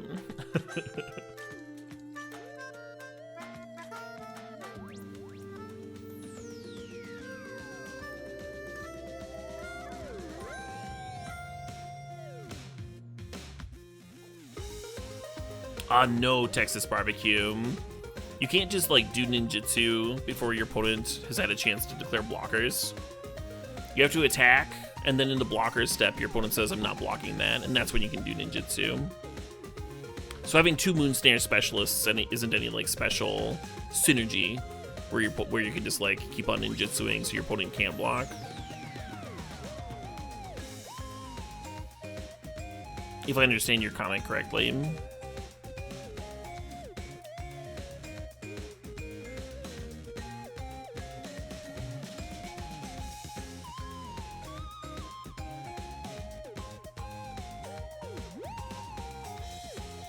You could ninja them back and forth after they're unblocked? Sure, but that wasn't what the comment was. That having 2 of them would prevent the opponent from blocking them when you ninjutsu them. Was how I understood the comment. Anyway, I'm just trying to clarify that.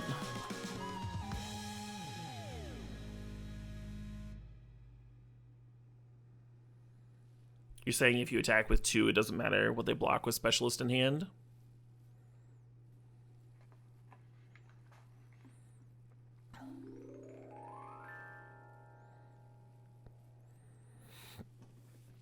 Sure, but I mean, you could just cast the Specialist before attacking, right? If you have 2 attackers and they have 1 blocker. When you get to hit with both of them. Anyway.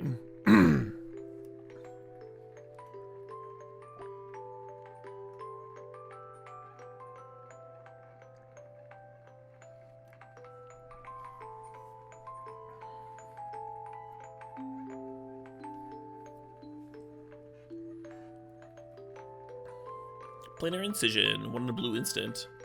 Exile target artifact or creature, then return to the battlefield under its owner's control with a 1/1 counter on it.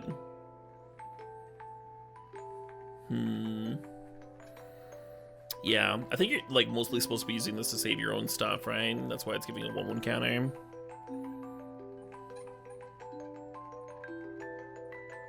You can also like fog an attacker, but then you're like growing the opponent's thing. Not an exciting card, I don't think. Prosperous Thief, 2 and a blue, creature human ninja, ninjutsu, 1 and a blue. Whenever one or more ninja or rogue creatures you control deal combat damage to a player, create a treasure token. Oh, this card's gas, right?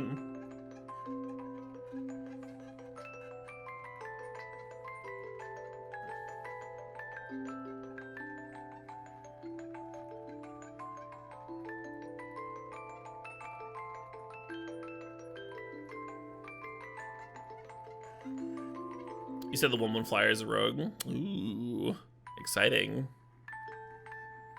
It's only 1 per turn, like ever. Sure, I mean.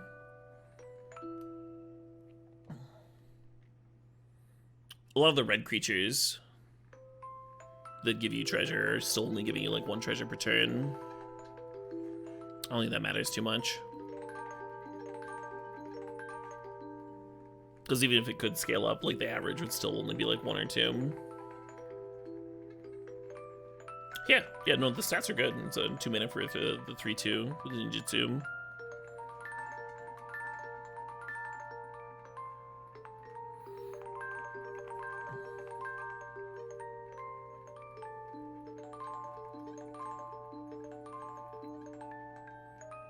The Reality Chip, 1 in a blue, legendary artifact creature, equipment jellyfish. You may look at the top card of your library at any time. As long as the Reality Chip is attached to a creature, you may play lands and cast spells from the top of your library. Ooh. And it's got reconfigure for 3. Isn't this card gas?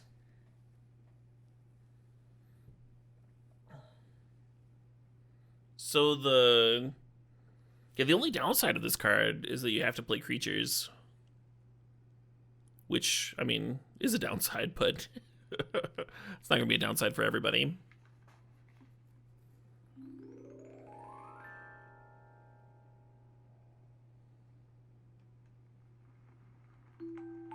It could be a commander. I suppose it could. Yeah, right. Future Sight is a busted card. And you're still spending 5 mana for your Future Sight, but it's not triple blue. And the mana is split up. And when you spend your 2 mana initially, you're not doing nothing. You're going to get an 0/4 blocker.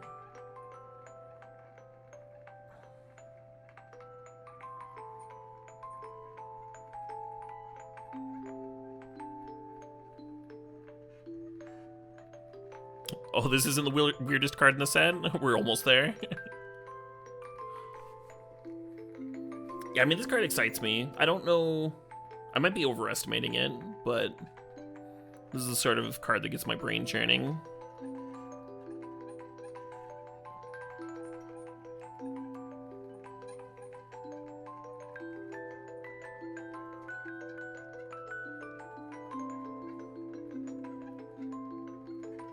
Play with Pure Steel, get that free equip.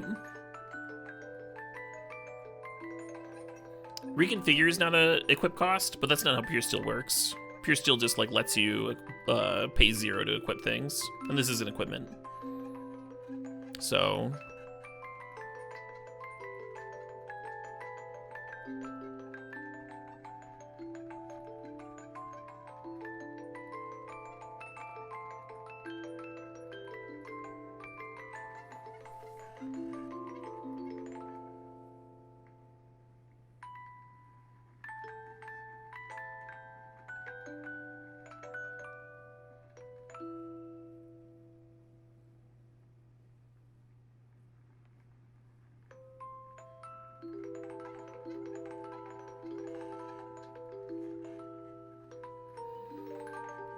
anyway, next card, Reality Heist. 5 blue instant.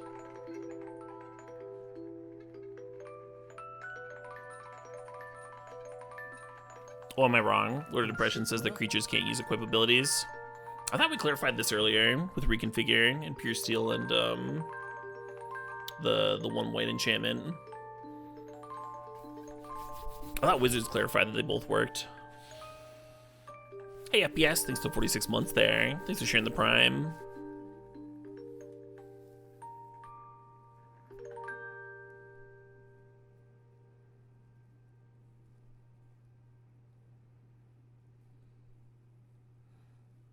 Now chat's telling me that I was right. I should have double checked before I went live. Re-verified. I'm pretty sure it works though.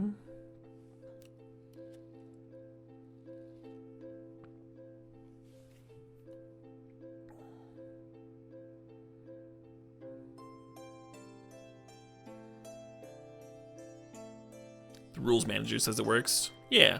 Okay. Cool. I thought so. Let's move on.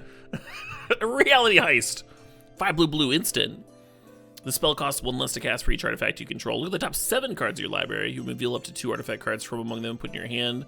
Put the rest on the bottom of your library in a random order. Yeah, so this is like a dig through time, but instead of delving, you've got an affinity for artifacts. And you're only getting artifacts from it. So I know some people are like very excited about this card.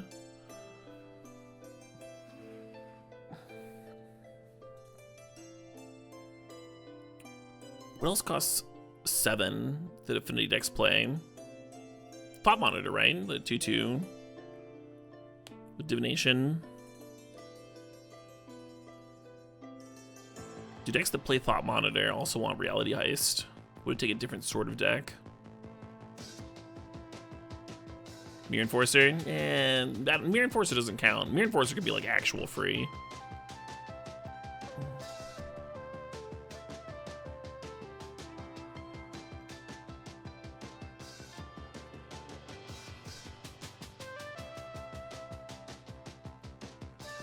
This thing, grabbing a pair of Mirror Enforcers for 2 mana and then dropping them both into play is kind of cool.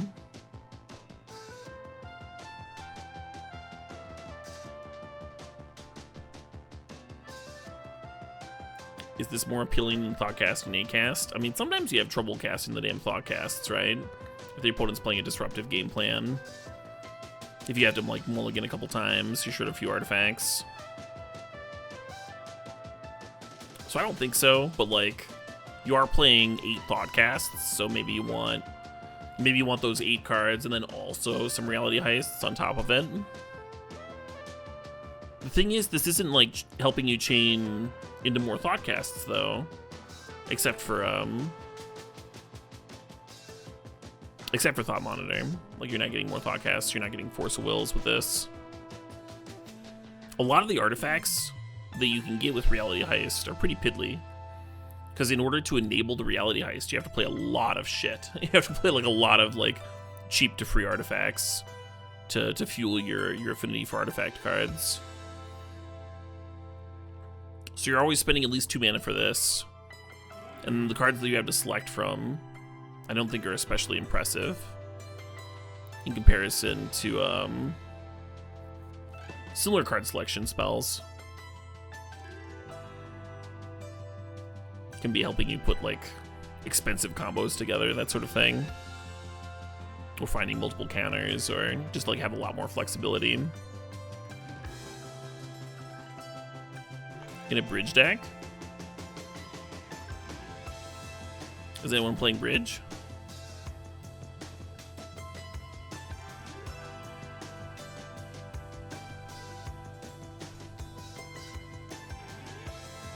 EDH role player? Yeah, maybe. Or maybe like a standard card. Maybe there's an artifact deck in standard, and then this starts to be more interesting.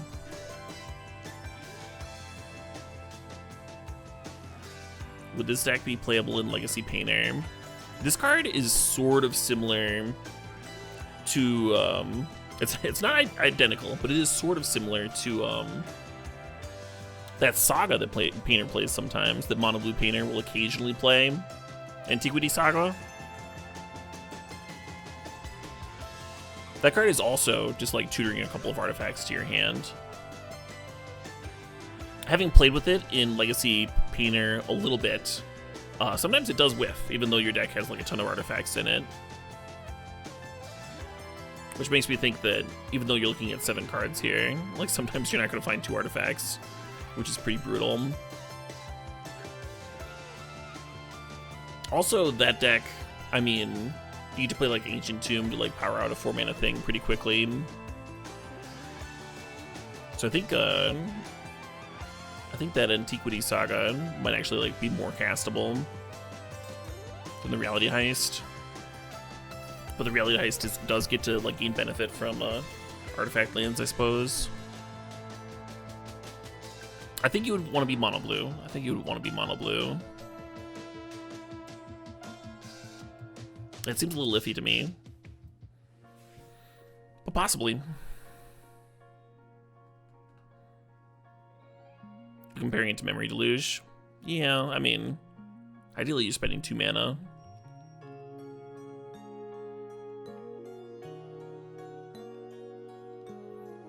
Maybe the Memory Deluge comparison's valid.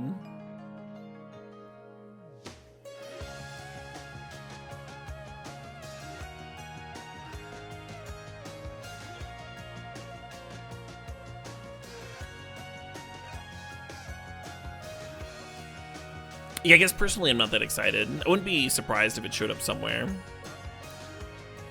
But I don't think that card's busted or anything. Would be happy to be proven wrong.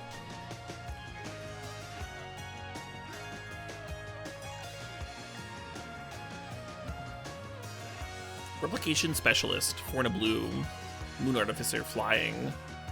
Whenever a non-token artifact enters the battlefield under your control, you may pay 1 and a blue if you do create a token that's a copy of that artifact, 3/4. So this ability is better than it looks. In Cube, there's the that 4 mana 4/4 that, like, when a creature comes into play under your control, you can pay 1 and a green, and you get to get a token that's a copy of it.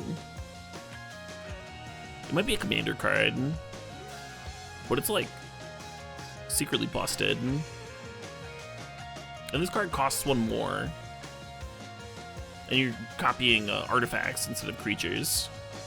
But it's also like an uncommon. And a 5 mana 3/4 flying uncommon is already like really good. I think it's a big commander card. This? I could see that. I think this is a limited bomb. I don't think you need to copy very many things for this card to be like absurdly good and limited. And there's a lot of artifact creatures, right? There's a lot of artifact creatures.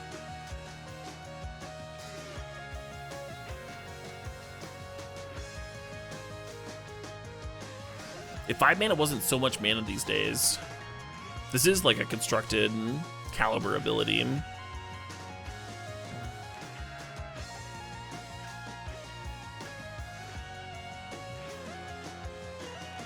For standard, it will probably just be a limited bomb though.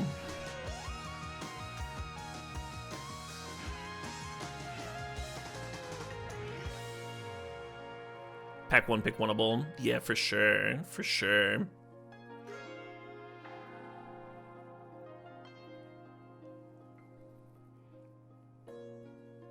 Right, it does have flying, yeah. So the base stats of 5 mana 3/4 flyer. It was like already a good limited creature. And then I think you have like a super good ability there too.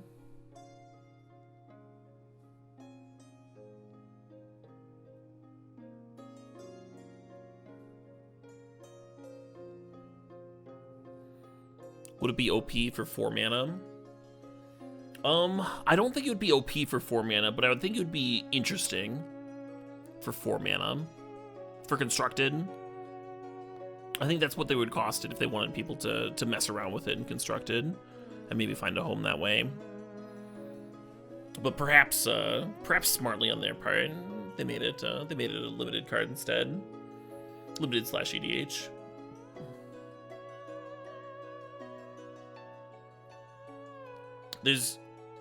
You're not going to really have a lot of ways to go infinite with this, because it says whenever a non-token artifact enters the battlefield.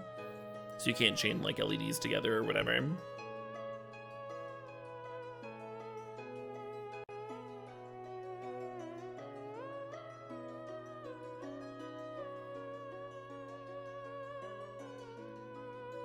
Anyway, Sidebot Trespasser is 4 and a blue artifact creature Merfolk Rogue. Channel 3 and blue.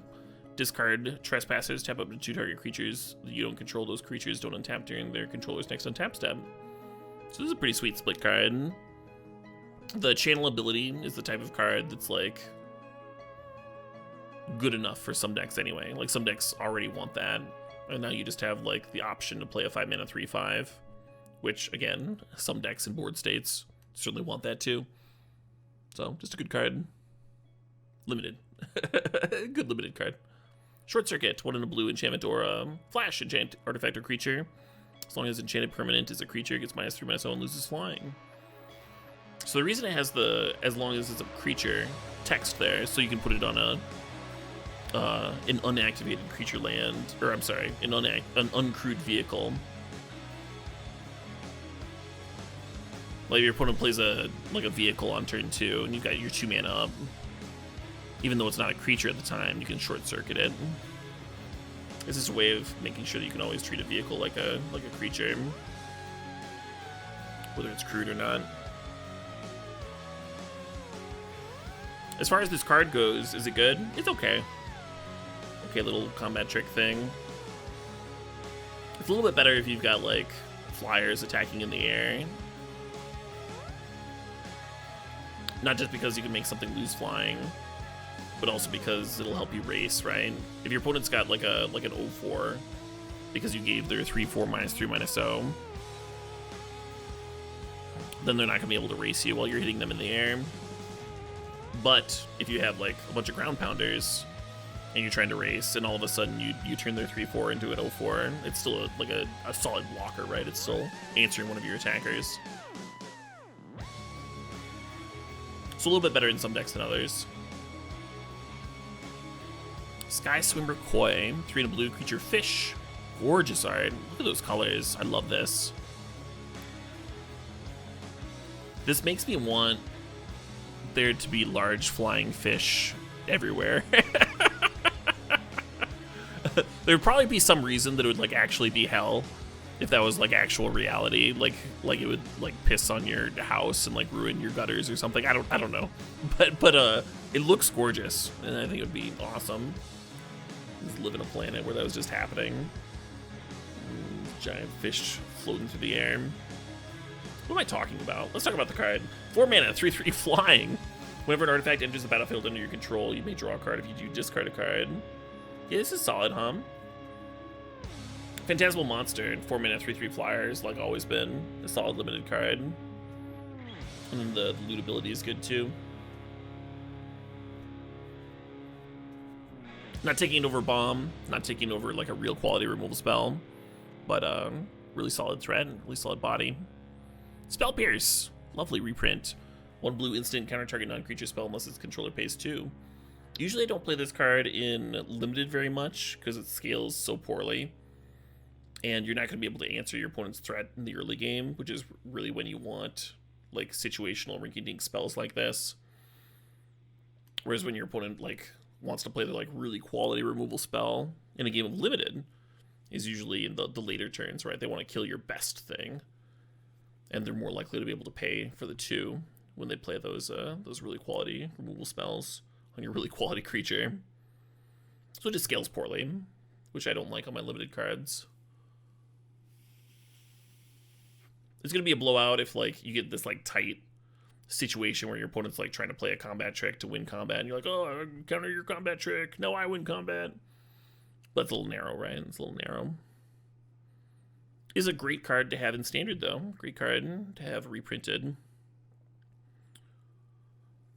And then obviously, if your opponent's playing like some weird limited bomb that just like costs a lot, then you could treat it like a bad negate and board it in, but you don't want to. Suit Up, 2 in a blue instant. Until end of turn, target creature or vehicle becomes an artifact creature with base power and toughness 4/5. Draw a card. Yeah, this card's not bad. Oh shit, what up? Like, it's situational, but it always cycles. And sometimes you will get to eat something.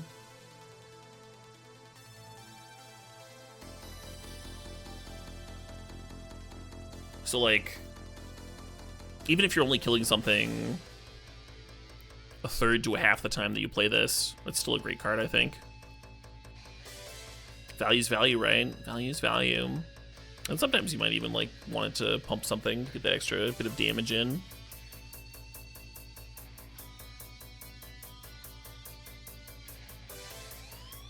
Kind of plays well with the ninjutsu cards after they're in play. They're a lot easier to block once they're like in play, and they're just like rinky-dink 2/1s, right? And then, but they all have like on-hit effects, and so you can serve with them. Then your opponent almost has to block your ninjutsu card, even if they suspect a trick, because if they take the hit, then you're gonna get value, and then if they block, you're gonna get value from the suit up. Could play well in that style of deck. Yeah, right, Sharkfist. Combat tricks the draw card. Always medium dece. That's a good way to put it. Wow, there's some stuff going on here. I got a notification. Rourke9, thanks for 3 subs for 20 months. Everything is indeed well. Glad you're enjoying the stream.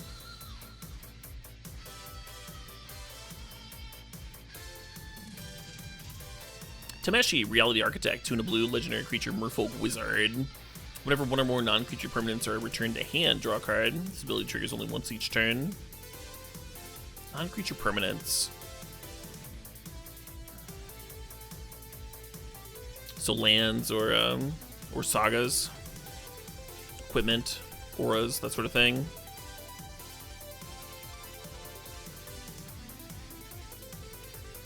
Kind of reminds me of Oboro, right? I think it's supposed to. I think it just like makes sense to have Moonfolk that play well with that land. Well, it's got a white activated ability. X white, return a land you control to its owner's hand. I see. I see what you're doing now, Tamishi. Return target artifact or enchantment card with mana value X or less from your graveyard to the battlefield. Activate only as a sorcery. Interesting. So you do need to have a target. You do need to have a target for the ability. You can't just like spam it as a draw engine. Interesting card nonetheless, though.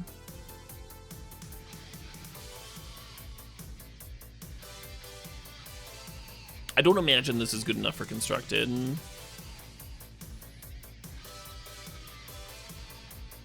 I think there are some limited decks that'll be able to trigger it consistently enough.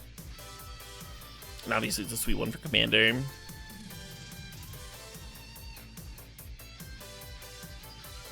It seems a little too specific for Cube to me.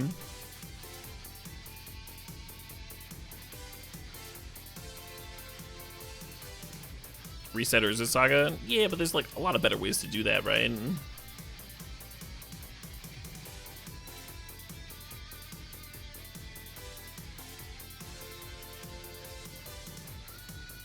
Like cards that are a little bit less situational and answerable and all that.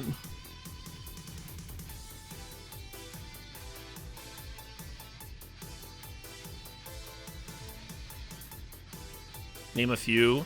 Fucking Ren and 6 is a much better card than this. Rebuys your Urza Saga. Life from the Loam, much better card than this. Rebuys your Urza Saga. Crucible of Worlds, better card than this. Rebuys your Urza Saga. Like any card that already rebuys Urza Saga and has seen play and Constructed is probably better than this very boltable 3-mana 2/3 that is doing like stone nothing most of the time if you're not rebuying Urza Saga. Is that good? Is that good enough? do I need to keep going? I feel like I've covered the basics here.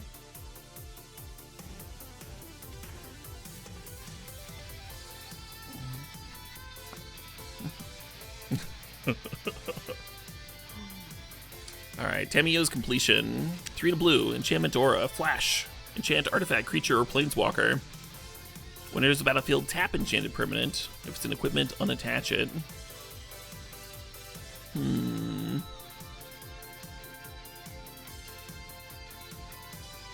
Okay, so if you're so if you're enchanting an equipment, the equipment is getting unattached. Not the aura. Enchanted permanent loses all abilities and doesn't untap during its controller's untap step. Alright. Just a 4-mana removal spell. It's worded, there's a lot of words there, but I think it's going to play pretty intuitively. You pay 4 mana, flash it in, tap the thing, it doesn't do anything.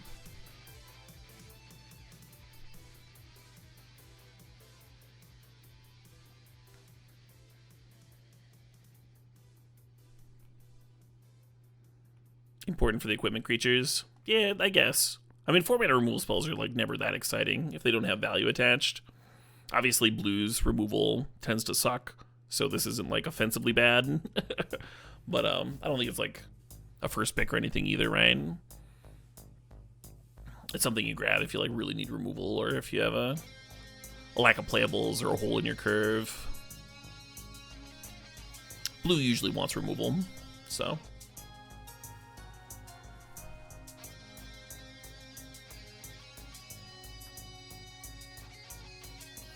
Tezzeret, Betrayer of Flesh. Interesting. Are we gonna get another claw animation?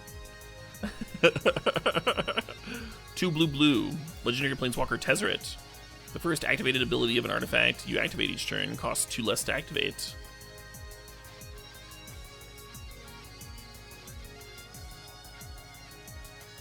Oh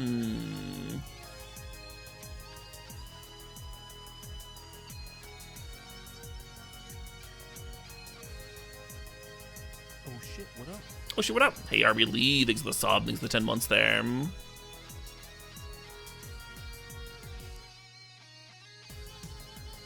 You're asking if this works with Channel, the static ability? I don't think so. I think when it says artifact, it's talking about like a permanent as opposed to it being like a card type in your hand. I think if you're channeling an artifact, I don't think it calls it a channel or an artifact activated ability.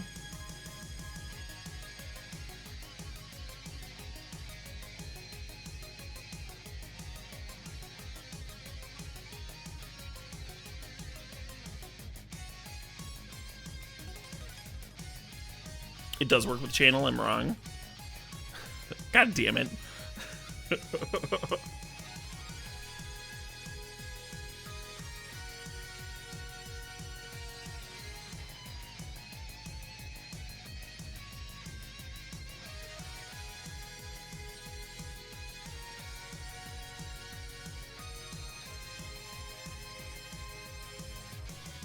You don't think it works?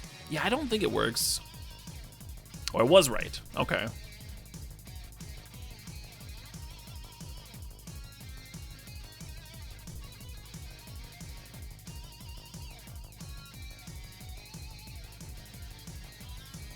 Cool. Yeah, I always second guess myself. I'm not like a judge or anything, so I'm when I think I know how a card works, it's based on not like a strong understanding of the rules, but just having like known how other similar cards have worked and reading other rulings, which usually serves me pretty well, but sometimes I do fuck up. I'm glad I got that one right though. All right, we can move on. +1, draw 2 cards, then discard 2 cards unless you discard an artifact card. That's a good +1, right? 5 mana for a 4 loyalty thing. It's not a thirst for knowledge, but like draw 2, discard 1 is a really good +1. And if you don't have an artifact to bin, drawing 2, discarding 2. I mean, I've played a lot of Duretti. That's a lot of filtering. Duretti, you discard 2 up front too, and this is just draw 2, which is way better than rummaging, right? Getting like your actual loot on. It's a really good +1. And then the -2 is target artifact becomes an artifact creature. If it isn't a vehicle, it has base power and toughness 4/4. Oh, permanently. So this -2 is worse than the old blue-black Tez making a 5/5, of course, because -2 versus -1 is a pretty big difference.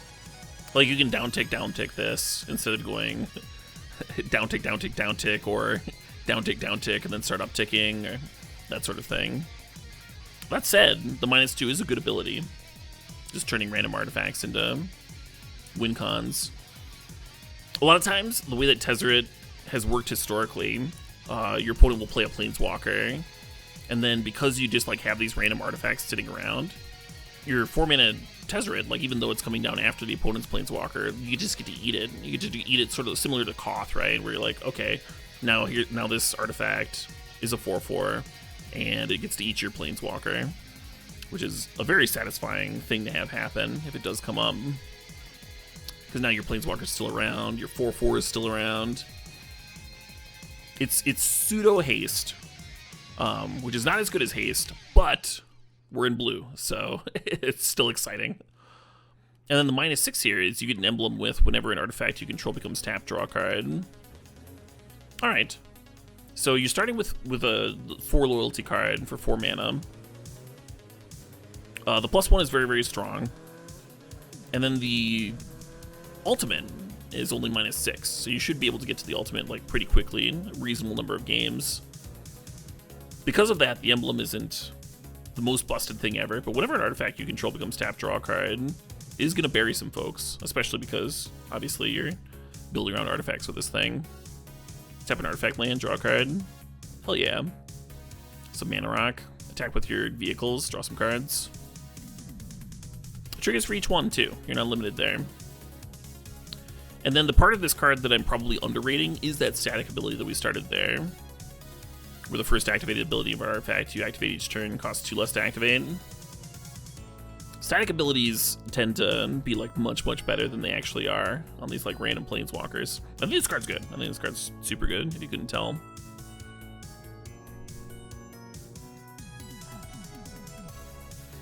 You think it's strong but not busted? I think it's...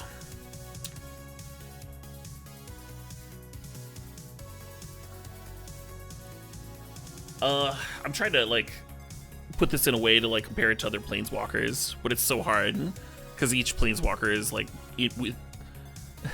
like its power is relative to its own standard format, you know. I guess all I really need to say is that this card excites me, and I think it's very, very good.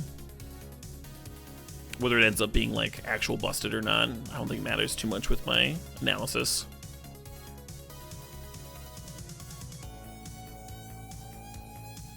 The draw isn't demand the emblem. You're worried about decking?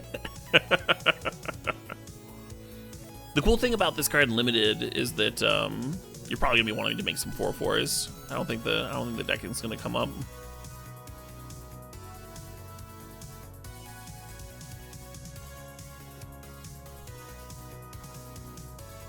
I'm turned on by magic cards. I'm turned on by this magic card.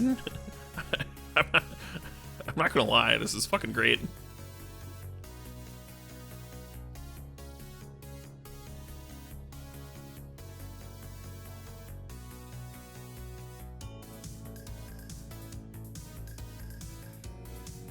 Ooh, we got a Thirst for Knowledge reprint. I love it. There's a few cards that I've seen that like have been like kind of evoked Thirst for Knowledge, like even this uptick. Seems really fitting to have in this set. Sweet. Always nice to have some good classics in there.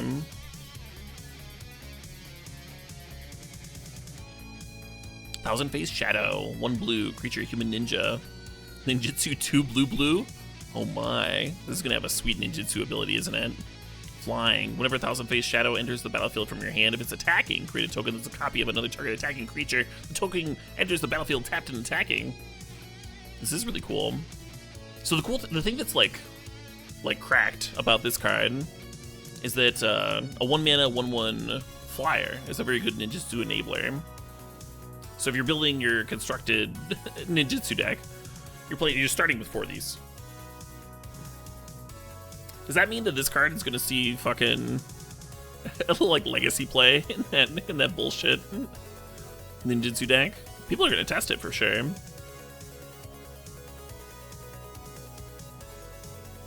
And that deck is like kind of fallen off. I haven't seen it in a while.